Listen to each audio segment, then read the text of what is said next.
Hey docs, welcome. My name is Dr. Richard Avery, also known as the Effortless Clinic Coach. We are now in 2024. We're a couple days into 2024, the new year. New year means new beginnings and new goals and record-breaking years, right? Now, I know a lot of you want to make greater changes, you want to see greater goals, you want to break records in your clinic, whether that be seeing more new patients, collecting greater revenue, maybe adding services to your clinic, or maybe even expanding your office to more and more offices. You know what? Fantastic. You should always want to grow every single year. On the flip side, I know there's a lot of you doctors out there that, you know what, you've been struggling, especially coming out of COVID.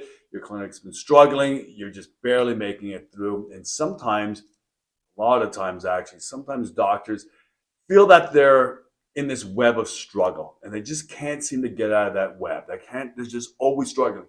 Regardless of what they're trying to do to improve their clinic, they just met with obstacles after obstacle, and everything's just a massive uphill battle. But I want you to know, and I promise you, that every obstacle that you are presently facing right now is truly effortless to overcome. Okay? And I know that may sound hard to believe because maybe you've tried all these different things, you've attempted all these different ads and the way you change your claim, but things are just not working out. Well, it's probably because you're not doing things properly. Again, everything that I do is done where the minimal work. It's truly effortless. So it's minimal work for maximal gain. Okay. And you know what? If you know who I am, you've watched my video, maybe you've undertaken my courses, you've already watched my Effortless Clinic Build course. That course is actually my number one course that everybody watches before they watch any of my other courses.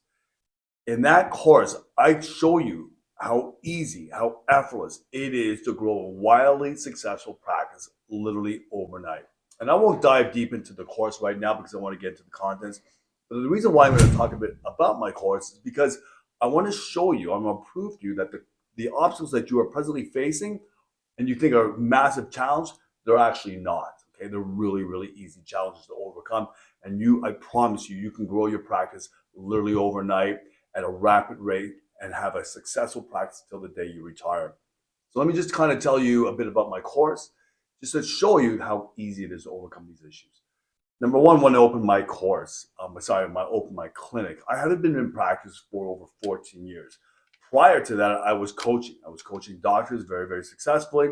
And before I started coaching, I actually opened up a practice. When I first graduated, that practice, even though I went under two coaches, I was actually about to go bankrupt, lose my house and all that sort of stuff until I changed my ways, changed my system, basically talking, communicating, marketing with the system that I created. And I went from struggling from a single practice to opening up 8 clinics in less than 2 years. Then I retired by the time I was 39. From that point, I coached for 14 years. Then, one of the most common questions that I get from doctors is, really, Richard, is it really that effortless to grow a practice? One morning I woke up and said, you know what I'm going to do? I'm going to open up a practice. I'm going to video document every single step of the way and prove to you how effortless it is to actually grow a practice. More importantly, what I did and why my course really stands out is because what I did before I opened up my practice, I threw in a bunch of obstacles in my way to prevent me from being successful. What did I do? Well, number one, I opened up in a small town where there's a very small population. Number two, the town that I opened up, I wanted to make sure there was a lot of competition, too much competition. In fact, I wanted to make sure that there were a ton of chiropractors, a ton of physiotherapists, a ton of massage therapists, just overall an abundance of practitioners to, again, create that competition. Number two, of course, opening up in a small town. Number three, opening up in a small town. Everybody's loyal to existing practices, businesses, right? So being the new kid on the block, I knew there'd be challenges. And also, I didn't have any Google reviews. Again, I've been in practice for over 14 years. I didn't have a clinic name. I didn't have any equipment. I didn't have a location. I had zero. I literally had zero. Didn't have any Google reviews. And more importantly, I guess equally important, I started on a shoestring budget. I started my clinic on less than $7,000. That was it.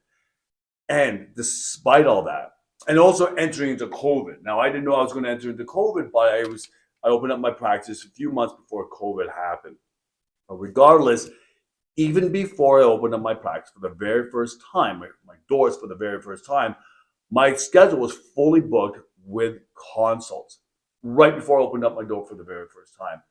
And I charged more than the average chiropractor in my area. In fact, I charged 3 to 4 times more than the average chiropractor.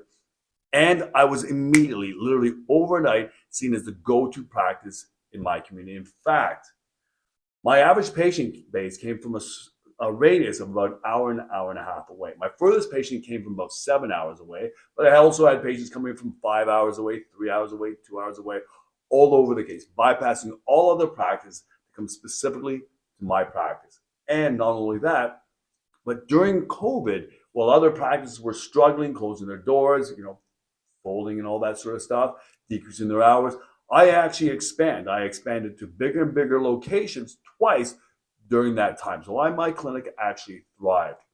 So why am I telling you this? Because what you're facing right now is truly effortless to overcome. The hardest step, the hardest part in making change is identifying what your problems are. After you do that, the rest becomes easy. I promise you, the rest becomes easy. Because, often doctors, because, we have this higher degree of education, we are considered doctors, we're a pillar of the community. You know what? We feel almost entitled that we should be very, very successful, that we deserve to be successful, put all the time, money, and effort into becoming a doctor. And yet we feel that we should just open up the doors and people will come. Like they say, build it and they will come. But the problem is that's not the case. As you're probably experiencing, you've tried to do that, but you're still struggling, right? So what you need to do, you have to analyze your situation. And I always tell people, keep yourself humble. Get rid of the ego, keep yourself humble, and take a 10,000-foot perspective. Look down on your situation. Ask yourself, is it me? Is it me? Is the clinic the problem? Is it my success? Is it a function of myself? Is it the way I dress? Do I dress like a slob? You know what? One of my clients, he was average. He was kind of doing okay, but he couldn't break barriers in his success, and he's kind of on a slightly downward trend. So when I came into his office, I did a complete analysis of his office. And one of the biggest problems was he was a doctor that wore shorts. You know what? Shorts and like a t-shirt. People came into his office. People didn't really see him successful, so he was charging very, very little for his services, and he had a very, very low conversion rate. Listen, depending on your situation of your clinic, you might have an athletic kind of style clinic where you have a rehab, where you may dress in tracksuits and stuff like that, or whatever, sportswear. But I'm going to tell you right now, if you're one of those practices, make sure that you dress in high-end clothing, okay? Sportswear, whatever the case would be. Don't wear anything that's torn or just wrinkled. Make sure that you look pristine. For myself and my practice, I wear all designer stuff. I'm not big into like dressing like in professional looking clothes, designer clothes, and polo shirts and dress pants. I'm not into that. However, when I'm at my practice, I do wear that because I want to make sure that people understand that I am a successful practice.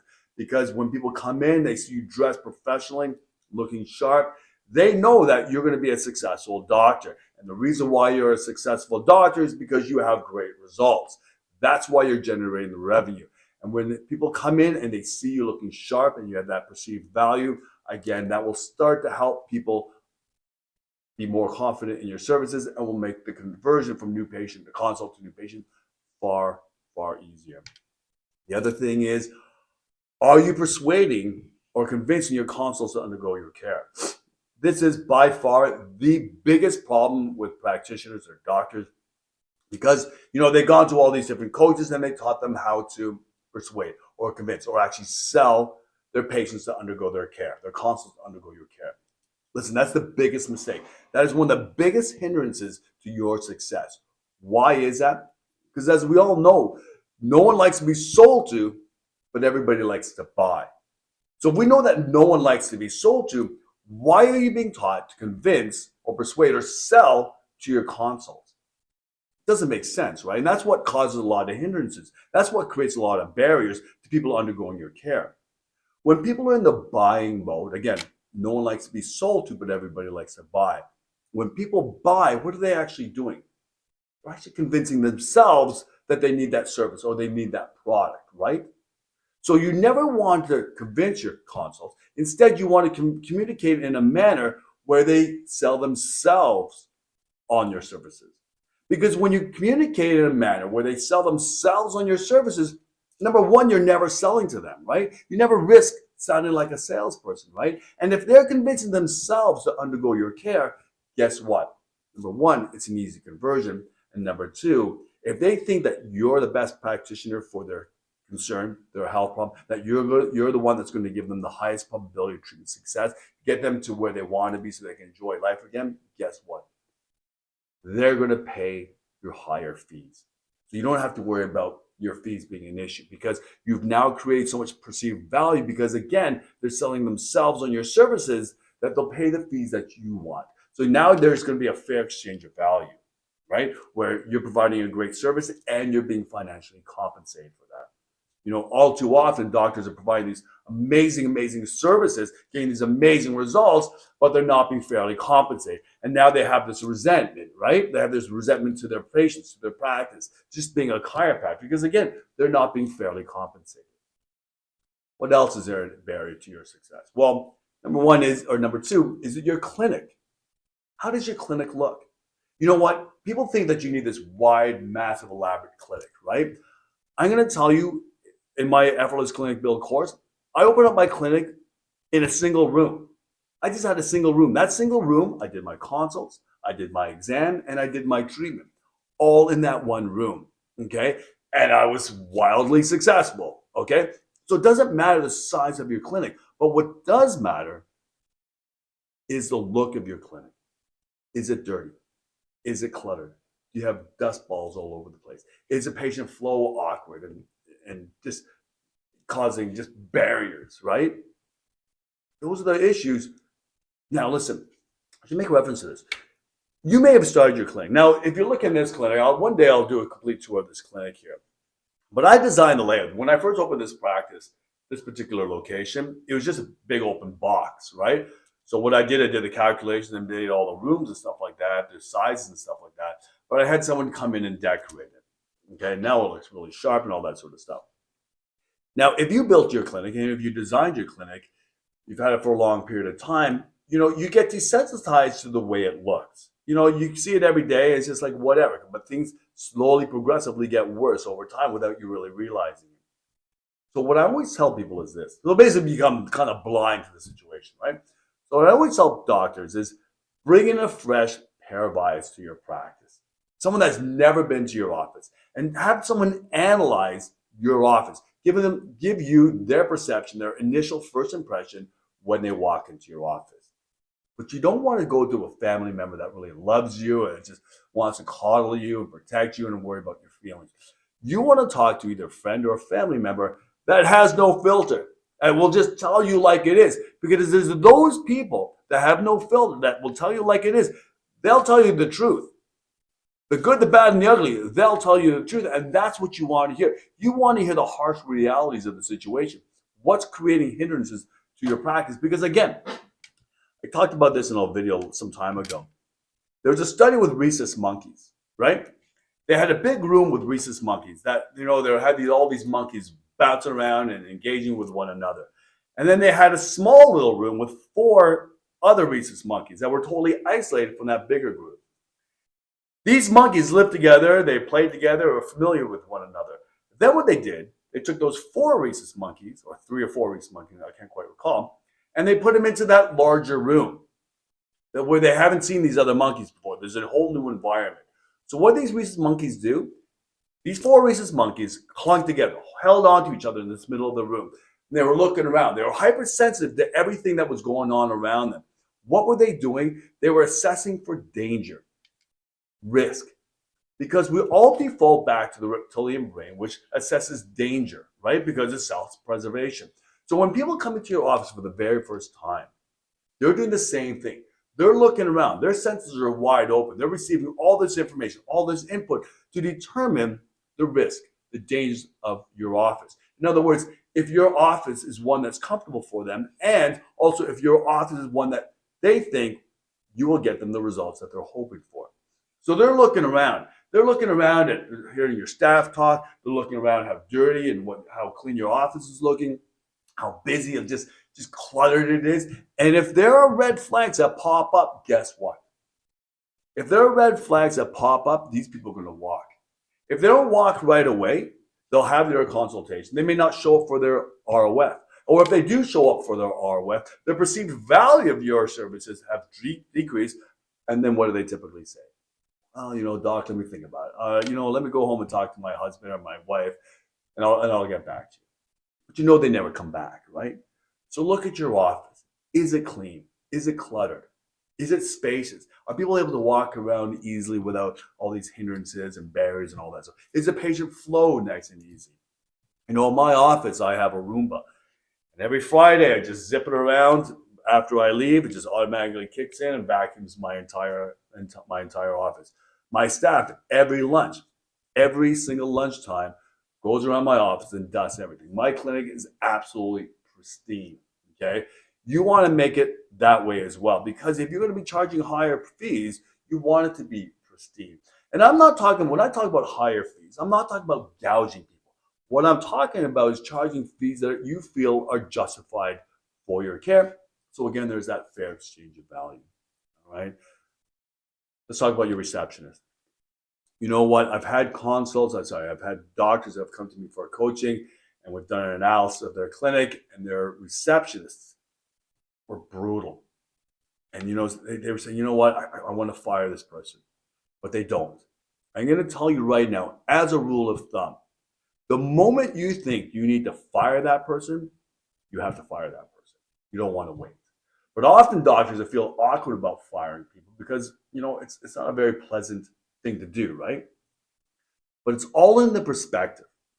What you have to do when you're about to fire someone, you have to think that this job that they're in right now is not suited for them.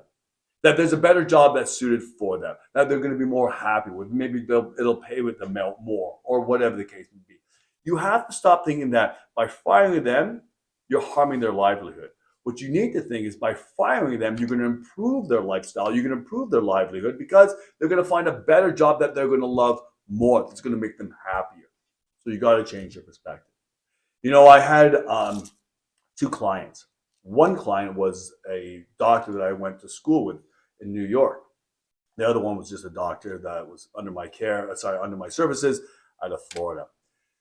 One that was from my school, she was telling me that even though that she was the owner of the clinic, her receptionist acted like the boss. And that changes that the doctor wanted to make, if the receptionist didn't think that was a good idea, she wouldn't do it. And that was actually hindering her growth. And I told her what you need to do is you need to either fire her, which I really encourage her to do, or make sure that she knows that you're the boss.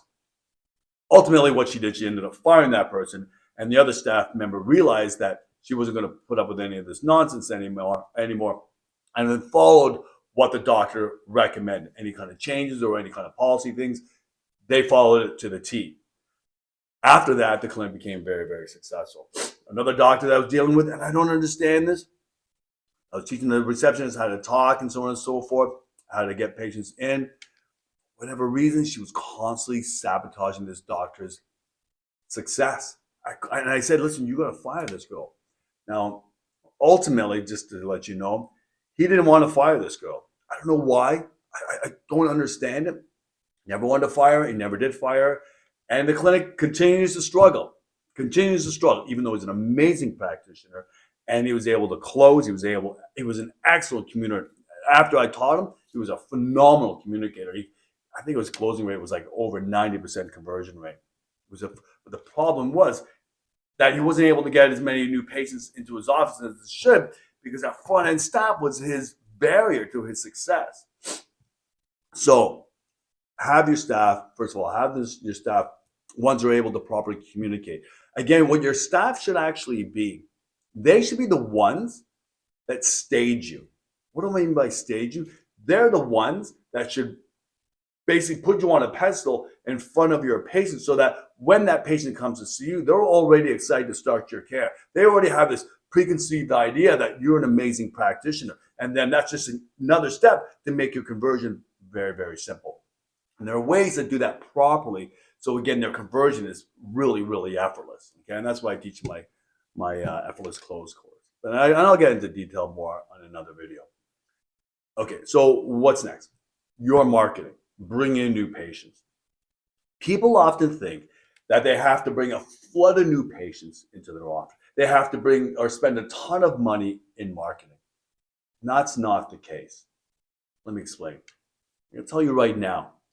If you know how to properly write an ad, create an ad, where it inspires people, motivates them, just gives them hope, works on an emotional level, you will drive a ton of new patients to your office.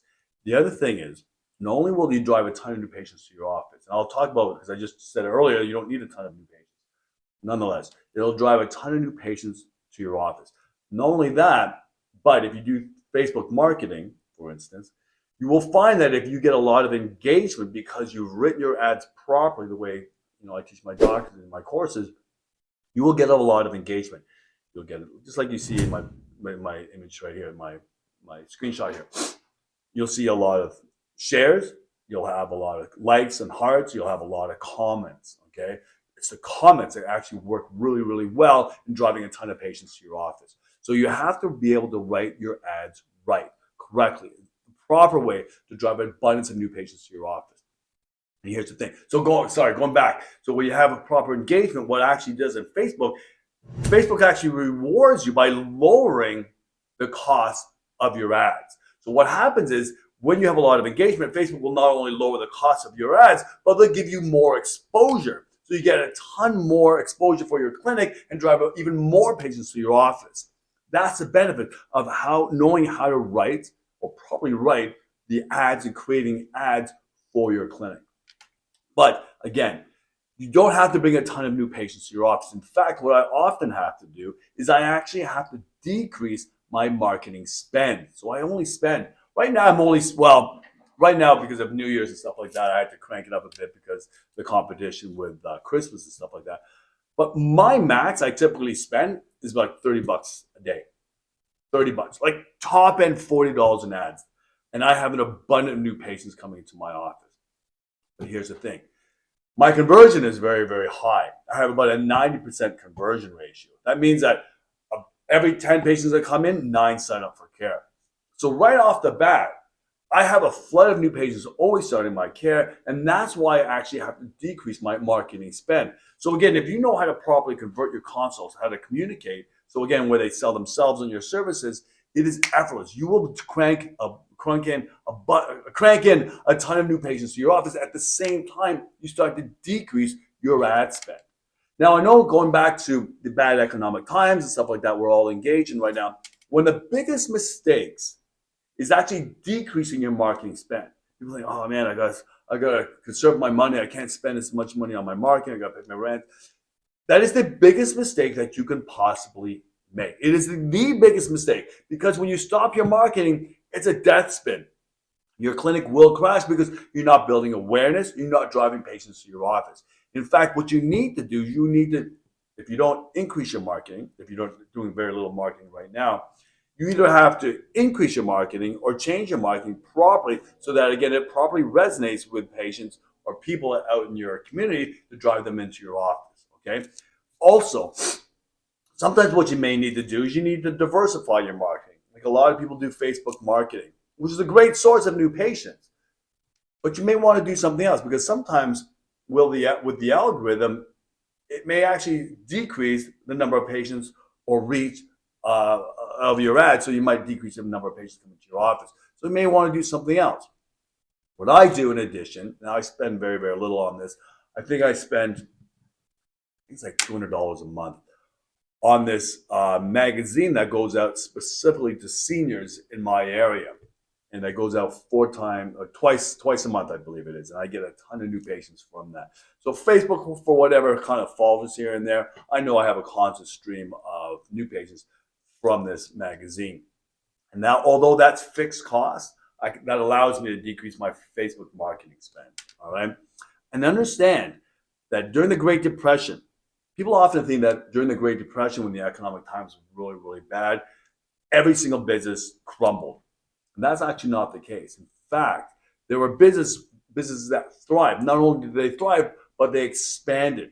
How did they do that? How did they thrive despite these poor economic times and people were poor and all that sort of stuff? They continued to market. Those people that continued to market thrive. So despite the fact that the economy is really, really bad right now, continue to market. Because listen, if, like I said again, if you continue to market and you have a high conversion ratio, you will never stop. Your clinic will always become successful. And that's why I was able to expand 2 times during COVID, when people were there lockdowns and people were afraid to go out and so on and so forth, and clinics were shutting their doors or decreasing their hours. I thrived. Like I said, I expanded twice to bigger and bigger locations despite all these obstacles. All right. So again, it is effortless to do if you do it correctly. Lastly, some people may need a chiropractic coach. Now, listen, there are a lot of good chiropractic coaches out there. You have to go to the one that you think is right, because if you go to a chiropractic coach, you go to the right one, they've gone through the struggles. So what they can do is they can kind of leapfrog you to becoming more successful. They can guide you, because sometimes you might second guess yourself. You know what? Should I do this, or should I try this strategy or whatever? Having a coach that you can bounce ideas off, or just one that gives you, like, this is how you should do it. This will drive the numbers of new patients to your office. This is how you present your fees and so on and so forth. Having a coach can give you great guidance. But of course, you have to find the right coach, one that resonates with you. Whether that be my coaching services or someone else. You know what? Like I said, everything I do is very, very effortless. And understand, let me explain something to you. And I don't want to keep rambling on because I'm going to end the video in a sec. I say that everything is effortless because everything is effortless. People think that you got to work hard and you got to struggle and so on and so forth. Listen, as I always say, people that work hard are lazy people. People that work hard are lazy people. Why? Because they don't take the time to figure out an easy, effortless way to make things easier for them so they don't have to work hard. My philosophy in life is to kick back and relax, service as many people as I can, but at the same time, enjoy my life. I'm only here for a very short period of time. Okay, I want to maximize that. I want to be able to travel. I want to kick back with my kids. I want to kick back in the sun, read, chill, work out, just go for hikes and all that sort of stuff. That's why everything I do is effortless. I figured out a way to how to maximize return with minimal effort. It took me a bit of time to do that. That's why I have a degree in psychology and sociology. Of course, my degree in chiropractic as well. But I understand how the human brain works. And by understanding how the human brain works and harnessing that, everything becomes easy. Because when you learn how to harness that, get maximal gains from minimal effort, you can kick back. And that's why, like I keep going back to it, in my Effortless Clinic Build course, I threw a ton of obstacles in my way to prove to you how effortless it is to grow a practice. And listen, if you follow those steps, just the way I did it, or thereabouts, you don't have to follow everything exactly. Just follow the general principles and how to deal with obstacles and sort of stuff and that sort of stuff. You will be amazed. You will be shocked how effortless it is to grow a practice. And I promise you'll see it in real time as I'm doing it. This is not staged or anything like that. It is effortless. I start from, you'll see my coaching office. I have my wall and mapping out how I'm going to do it. I show you buying my tables and all my equipment, all that sort of stuff, how I found my first practice and my single practice, and how I expanded. And you'll be blown away how easy it is. And like I said, I video documented every single step. So you travel with me as I'm going through the process. All right. And you can actually get that course for free by going to the clinicbuildformula.com. The link is below. So check it out. You can get it free. And I promise you to walk through everything. And you'll be shocked how easy it is. So I know that you may be struggling right now, but I promise you, follow what I do. You'll never have to worry again. Thank you so much. We'll see you in the next video. If you ever have any questions, just click on the link below. I'm here for you to answer any of your questions at all.